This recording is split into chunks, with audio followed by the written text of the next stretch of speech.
So, hi Tanya, how are you doing? Hi, I'm good. How Good. are you? Very good. Thank you so much, Sonam, for this wonderful introduction. I can say about myself. What do you think, Tanya? How was your introduction? Yeah, it was amazing. It was amazing. Just precise and to the point. Exactly. So let's keep it very precise because we have only half an hour, and we Yeah, have somebody like you who yeah. has been styling like for the longest time and who has styled everybody in the Bollywood industry. I mean, females, whether it is Kareena Kapoor Khan, whether it is Janvi Kapoor, Ananya Pandey, Malaika Arora, कौन रह गया? किसको छोड़ दिया? Is there anyone on your list that you haven't styled? Yeah. I know, but I haven't styled anyone for the last 3 months. I'm really missing it. But that I Yeah. think we all are. And that reminds me, guys, whoever is watching you, I hope you're home and you're Yes. staying happy, you're staying healthy, and you're spending this time with your families because that is very important. जिंदगी में पता नहीं दोबारा कभी ये time आएगा कि नहीं. See the positive days of it. I know. Okay, so Tanya, diving Yes. into this. Now, everybody who's here, they all would love to know what do you mean by fashion styling and what kind of a temperament should one have to be a fashion stylist? Fashion styling essentially is a profession. I would say that started, I mean, it's been around, of course, for many, many years. But in India, I think it really gained momentum about 15 years ago. And I think the stalwart of like fashion styling, like we all know, was Anita Shroff. She was one of the first stylists, and I think when I started my career as well, she was one of the first people that I worked under, at Vogue. So fashion styling essentially is, unlike fashion design, which is basically your design pieces, styling is when you put pieces together, So you put pieces together from high street designers, from international designers, Indian designers. Basically, you're picking different things from different, brands, putting together, making a look, creating a mood board, and that is appropriate to your client and appropriate to the event. So basically, I think styling is a very creative process. It's about creating a look in very simple words. Yeah. That is there, and that I can even tell because I mean my stylist, who's Manisha Milwani, she also goes ahead and she brings in all these varied brands and pieces, and then suddenly she puts this look together when I'm standing in front of the mirror and I'm like, wow, how did you do this? Yeah, I think that is the job of a stylist, to be able to bring together something that you may not envision, but they can, Exactly. in their head. Exactly. Yeah. So I think to be a stylist, you should be like a visionary, a visual visionary who can see things, how everything will come together, whether it is accessories, whether it is shoes, hair, makeup, everything. So like even for me as a stylist, when I put a look together, I always work in tandem with the hair and makeup artist and the actor that I'm working with, because it's a very collaborative effort, to put everything together. And hair and makeup is very, very important, especially for female actors. Yeah. You said a very, very important word here, Tanya, collaborative. Now, everybody is not very, people are of different psyches. So when I asked you the temperament of being a stylist, this is where I was coming to. When you say collaborative, so what kind of a person do you think should even think of becoming a stylist? I think someone who's very open-minded. I think someone who's very patient, because you need to have patience in this profession. Initially you will start off by assisting someone. You will do that for a couple of years. You will learn the tricks of the trade, and then you will go on to being a stylist. So if you're someone who's super impatient, this is not the profession for you. You need to be patient. You need to be super hardworking, and you need to be super passionate about the world of fashion and styling. Yeah. I mean, I'm very glad that you pointed out the word patience, because I remember when we are shooting, we are sitting in those vanity vans, all ready and exactly. But suddenly the lighting has to change, the camera has to move, and then you're just sitting there. So if you're not a patient person, you cannot do this. And you have to be patient. Yeah, you have to be patient. This was just one of the things. And the other thing, Tanya, what I have come across is, बहुत सारे बच्चे, बहुत सारे students जो कि ये देख रहे हैं, they all see that, designing and styling as a very fame, as a very, dhoom dhadaka, oh my God, I'm going to become a celebrity myself. Please put some light on that as well. Thoda inke gyan chakshu kholiye. Of course, what happens is that because you're hobnobbing with celebrities and you're working so much with them, maybe they're going on an outdoor shoot, so you're going away to London and Paris and etc. with celebrities. So it all looks really glossy, Yeah. But there's a lot of hard work that goes behind it. There are a lot of hours of shooting. So you might be shooting in London, but you might be shooting for 12, 13 hours sometimes. You know what I mean? Sometimes you go to a place which has long days. They'll make you shoot till 9 in the night. You know what I mean? Yeah. And sometimes you'll miss a meal. It's a lot of hard work. It's a lot of running around. Having said that, of course, there are lots of pluses to it as well. Yeah. You get to travel. You get to look at beautiful clothes. You get to work with such amazing designers, etc. But it takes a lot of hard work, and it takes a lot of dedication, and perseverance to be able to be a successful stylist. Yeah.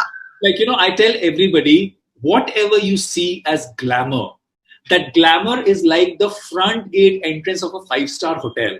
Yeah. When you start working in that 5-star hotel, when you go through the employee entry gate, is where you see how a 5-star functions. Exactly. It's a lot like that. Yeah, it is a lot like that. दिखावे में मत जाओ. जो पीछे होता है ना, धूप में भागना, मिट्टी हो, गर्मी हो, बारिश हो. If there is a set that is standing up there for hours, I mean, if there is a set that इतना सारा पैसा खर्च करके इतने सारे लोग वहां पे खड़े हैं, nobody is gonna bother about बारिश आ रही थी. Nobody. Yeah. I mean, we work in all kinds of conditions, right? You just have to get the work done. The show must go on. Show must go on is the statement here. Okay. Exactly. Yeah. So now a lot of times what happens is that, when you go ahead and you're doing something like this, where you're always time crunched and where there is always a last minute requirement or a last minute change that comes to you. How do you handle that, Tanya? I think it's a part of the job. It used to, when I started off, it's now that it's been about 10, 12 years, I've gotten used to it. I know that last minute stuff is just a part of how, it works, as, in the industry. Yeah. But initially, of course, it used to harrow me. It used to worry me. I used to get stressed out. I used to be like literally at the edge of my seat because I didn't know how to deal with a situation like that. But that's why it's so important to assist the right person. Because if you work with the right person, you would have been in situations like that when you're working under them. So you know how to deal with those situations when they happen, So I think that getting working with the right teacher, I think will teach you to how to deal with any of these time crunch situations or last minute changes. But now I've gotten used to it. We always have backups. Yeah. We always keep lots of clothes ready that are backups for an actor. So I think now we're very over prepared, and we never have an issue even if something changes last minute. Wow.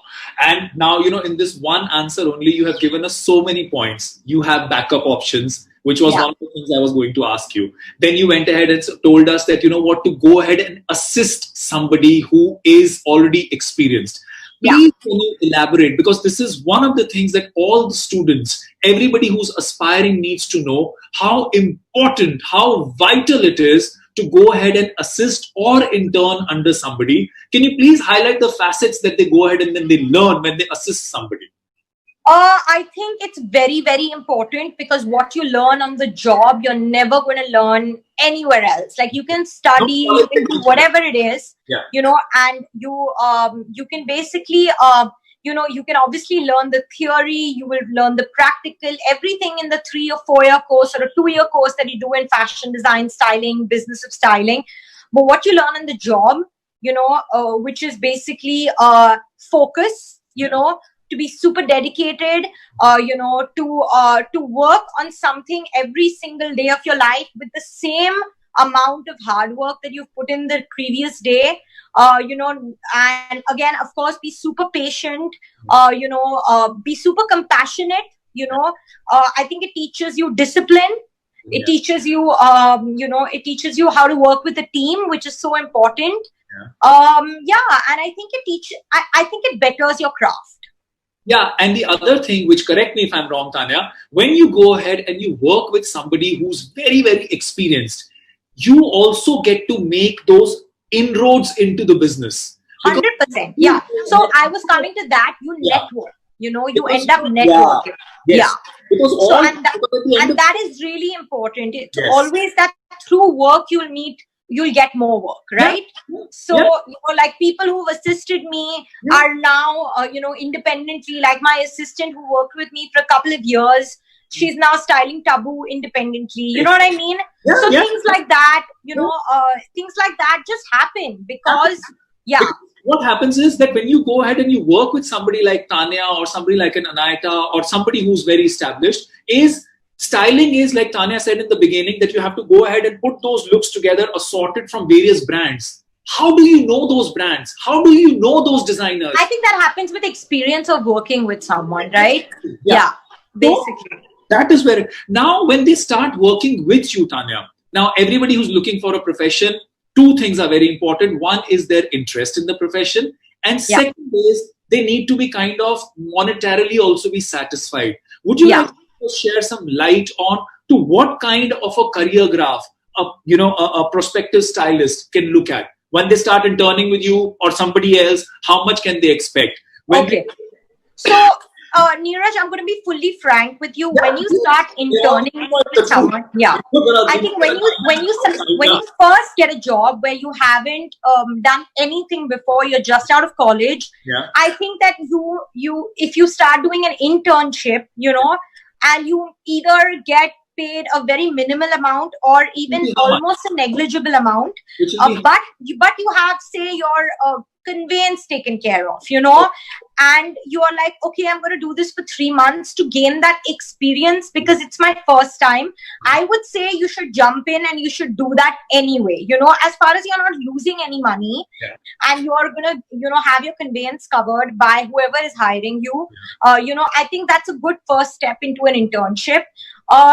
And then, of course, after that, after the first 3 months, then if somebody wants to hire you into your team, like a full-time assistant, if you're talking numbers, I would say salaries range anywhere between 12 to 20 grand, depending on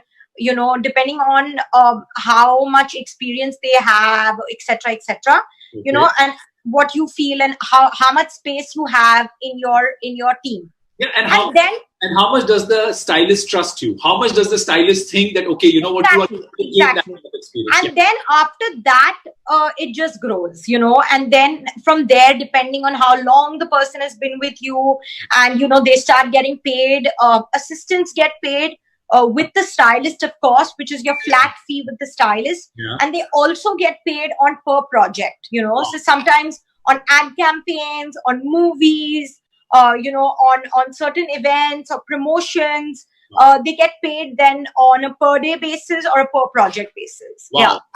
So if somebody is really diligent, so guys, what Tanya said was that when you have to go ahead and start interning with somebody, beginning of your career when you have zero experience, please only be happy if somebody is even able to reimburse your actuals. Exactly. Means ya kuch khana pina ya jo bhi hai, because somewhere they're putting in their trust in you, somewhere they're depending in you, and they're helping you learn. Another academy only. Okay. Next thing, when you start working with them, maybe if they hire you, you go into the range of around 12 to 20, 25, depending on what is your equation with the stylist, how much does the stylist trust you.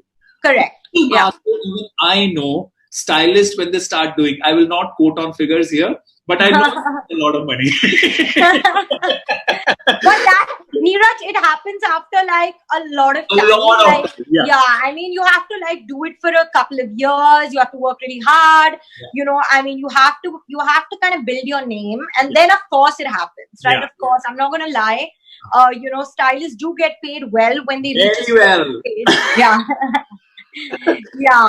So yeah. बच्चों को सिर्फ डराते नहीं है ना, इनको थोड़ा ऐसा भी दिखा दे कि नहीं नहीं सच में पैसे. Yeah, no. You can make very good money if you know if you stick around and you stick around to love this and do this for a long enough time. Yeah. Especially Tanya, correct me if I'm wrong. There is a lot of good money that the stylists make when they go ahead and do these ads. Like I know everybody who gets associated with advertisements, whether it is a director, whether it is an actor, producer, whosoever, they all make a lot of money on advertisements because corporates have those kind of budgets. Yeah, correct. So that is one thing. So that, I mean, ad campaigns is where your stylist or anybody for that matter makes the money.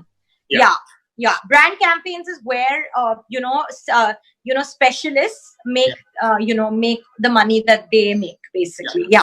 So now we are getting a question. I will just take that question in between. Now somebody is just asking. I just read one bit of it, that if they haven't had any formal education.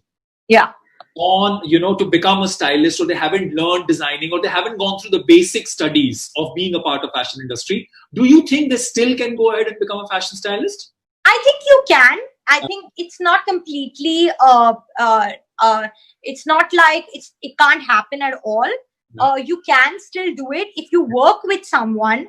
If you get a job with someone who is specializing in styling or designing, and you learn on the job, you can still continue and do it, So I wouldn't say that I would not completely negate that, you can only be a stylist if you've studied it.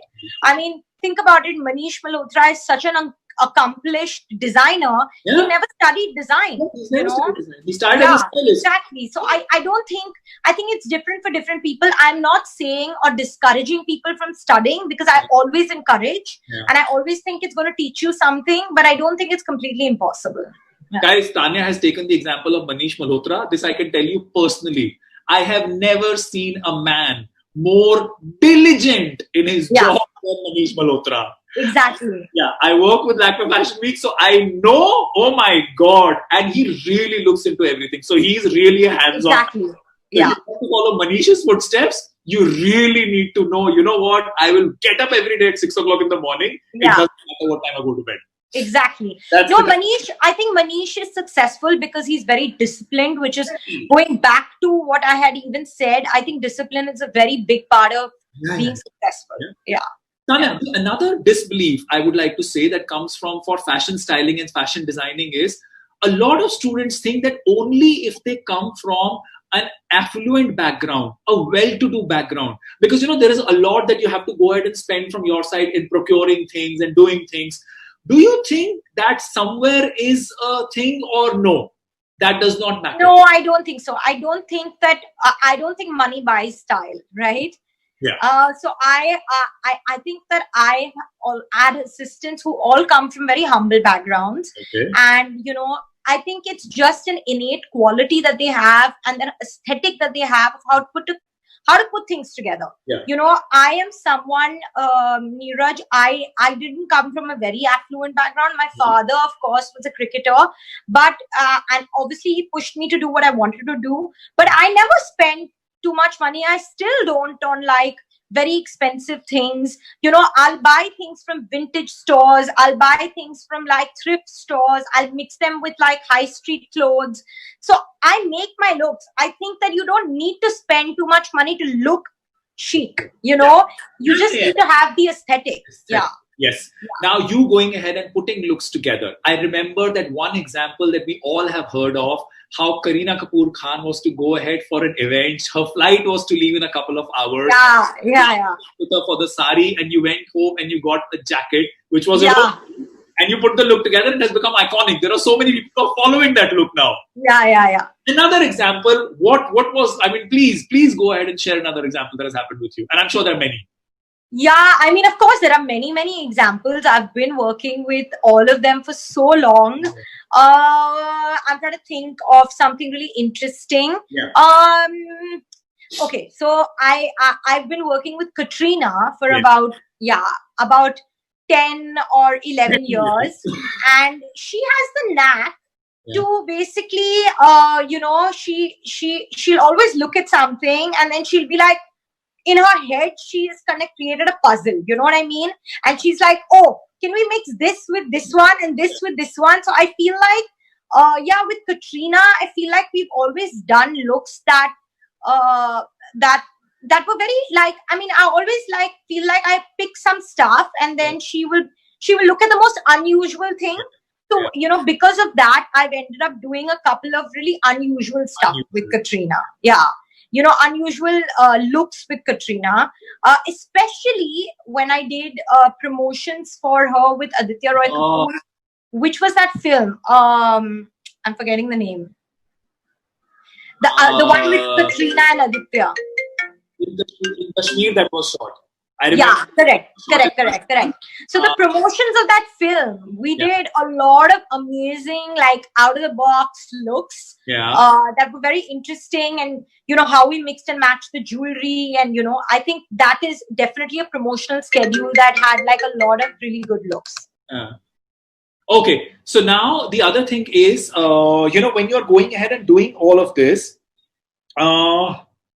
there must have been boo-boos also.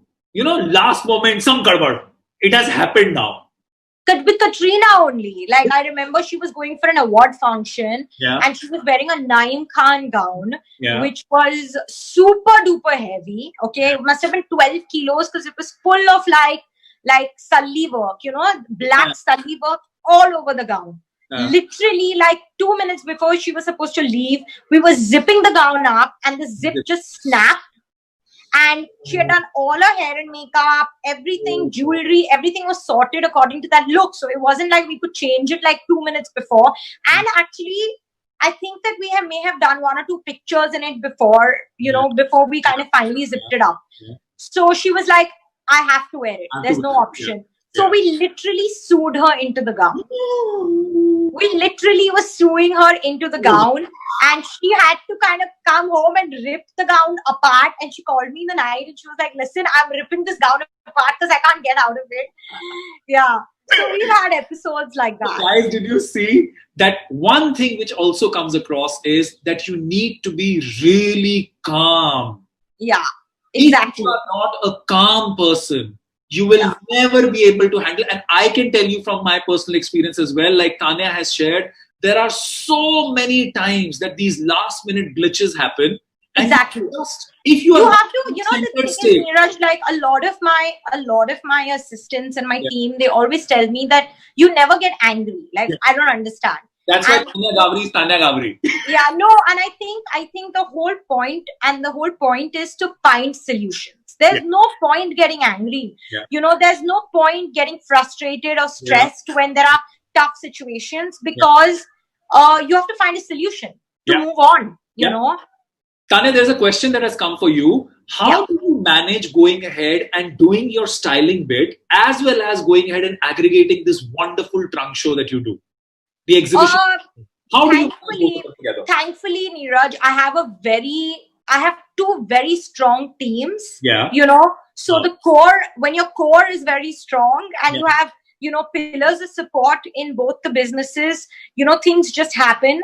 For the Dhoomdham company, I have Ashi Dua, who is also a producer, and she is my partner in the company. Wow. So I am the creative side of Dhoomdham, and she executes everything that I envision. So I think we make a very good team. And then, of course, we have a great team of girls who works in Dhoomdham. Yeah. So, they are somebody who, we will brainstorm. It's again a collaborative effort. And then they really know they work hard and they execute stuff, right? Okay. Yeah. And the same thing with my styling team. I have a great group of girls, who do right from referencing to emailing designers to to doing fittings, to doing being there on the final day. So I think team effort makes a huge difference. Exactly. So I don't know how many times I have gone ahead and said this, and Tanya has gone and given us these various, insights into it. So Tanya, I would like to just share this acronym that I have formed, which I use everywhere. I call it STUD. Yeah. So what is STUD? STUD S stands for Shiddat. Shiddat means diligence. Yeah. You want to go ahead and do it with diligence. Yeah, for sure. Be a team player. Like Tanya said, she's able to operate as an organization because the team is there in place to go ahead and take it. For sure. Yeah. You means uniqueness. If you are not unique, if you do not go ahead and follow your instincts, you will end up looking like a copy of something that already exists. Exactly. Uniqueness. And D, जो कि मैंने ताने से पहले ही बात किया था, D means कभी भी जिंदगी में धक्के खाने से घबराना नहीं. जितने ज्यादा धक्के खाओगे उतना ज्यादा सीखोगे. Exactly. Please go ahead and involve this stud. I think the process is also as important as the destination, right? It is the journey. It is never the destination. It is the journey. Yeah. It is the journey that matters. Yeah. Exactly. Yeah. So Tanya, now that we have you here, I would like to understand. I mean, I'd like to know, and I think everybody else would also like to know. Like you said, Katrina has her own aesthetics and her sensibility as well. I would like to know from you, who is your favorite female celebrity when it comes to Indian wear? Bebo. Yeah. Oh, okay. Yeah, Bebo. You know why? Because I just think that she really enjoys Indian clothes, you know, and I think that she really feels it. Like when she wears, you know, I think she feels everything. She feels everything, but I feel like, you know, like Kareena glows in India. Yeah. Or something about her in a anarkali or a sari or a lehenga. It's like, wow, you're like, just like, that's a drop dead gorgeous Indian woman. You know what I mean? Proud about it. Exactly. So I think Bebo in Indian, I mean, I have seen that every time I've styled Kareena in any Indian, that gets the most amount of kind of traction and eyeballs for me also as a stylist. Yeah. And for Western wear? Katrina, for sure.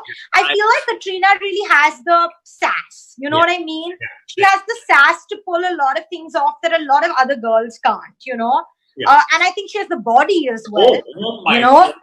Oh my God. Who can deny that? Okay, now coming to men. I know you are not majorly concentrated on men, but I'm sure you have an idea. Of course. So, in men, who do you think, you know, how there's a regular, a classic styled man? Who do you think is that off the best? As for you? Rahul Khanna. I think I think Saif and Rahul. If I would say. Yeah. Saif Ali Khan and Rahul Khanna are like so chic. They're chic. Always well put together. They're always kind of like, you know, I mean, like that really kind of, you know, I would say that really like handsome, you know, elegant, handsome men. Yeah. Now that we know that, you know, there is a lot of this unisex thing that is coming out. Who do you think is experimental in their dressing when it comes to men? Oh, wow. That's an interesting question. But I have seen Disha Patni really trying a lot of unisex kind of like athleisure vibe, you know, things, like oversized t-shirts. And I feel like she really works that stuff. Yeah. I feel like she looks the best actually when she's very dressed down. Yeah. You know? Yes. And, you know, I think her personality comes across when she's in unisex athleisure clothes. Yeah. You know, I would like to contribute. I was looking majorly for a man. Who as per you is a male star who's a little experimental and, you know, OTT. Ranveer Singh. Yeah. I mean, is there even a competition? I mean, he's somebody who's just like, he showed up at GQ Awards in like pajamas. You know what I mean? Yeah, exactly. Who's more experimental than that? Yeah. I really think he treats fashion as like an expression of like himself. You know what I mean? He's talking through his fashion. He's trying to say something. And I always feel like it's a code word to something. You know what I mean? You have to decipher it. He is fantastic. And it's, you know, I have always felt, because I also do a lot of experimental stuff. It's not that, you know, I also don't like to go very classic in my styling. I have realized that it's your confidence in yourself that helps you carry off whatever it is. If you start feeling shy about something, you will convey, and your body language will go ahead and say that you're not comfortable in it. And that is 100%. You have to be comfortable. You have to be unique to yourself. Yes. And, you just have to kind of have the confidence to pull off what you're wearing. So if you're feeling super uncomfortable in something, it's going to show, know. Okay, now I've been told that we've got only 2 minutes to go. So I just want to understand from you, how do you see the world of fashion, especially in terms of styling, undergoing a change post this corona that we are in? I think Neeraj, a lot of things are going to get digital. Like I said, a lot of platforms are going to go digital. A lot of virtual styling sessions will happen. A lot of virtual fittings will happen for sure. Teams will get smaller. Shoots will get way smaller. Things will be super sanitized. There will be machinery to sanitize everything, even for a stylist. So I think that things will happen, but things will actually get more streamlined for the better. Sometimes on a set we used to have thousands of people or hundreds of people. We won't have that now. It's going to be only people who need to be there. So I think exactly. I think that's the future. Yeah. So guys, before we go ahead and end this, I would like to just highlight one thing. Another aspect of you being in any industry, whether it is styling, whether it is as a designer, whether it is anywhere that you want to go ahead and work, always remember you are a human being and you're working with humans. Your relationship management, your emotional intelligence, your way of connecting with people is the most important aspect of any kind of career that you desire in life. If you are not a person who can go ahead and form those bonds, it will be very difficult for you to go ahead and rise. Correct. So much, Tanya. Thank you. I learned so much. It was very good, and I think Sonam back there. She's not taking away from us. Thank you, guys. Thank you, Tanya. Thank you. Thank you so much. Thank you so much. Thank you. Sonam, over to you.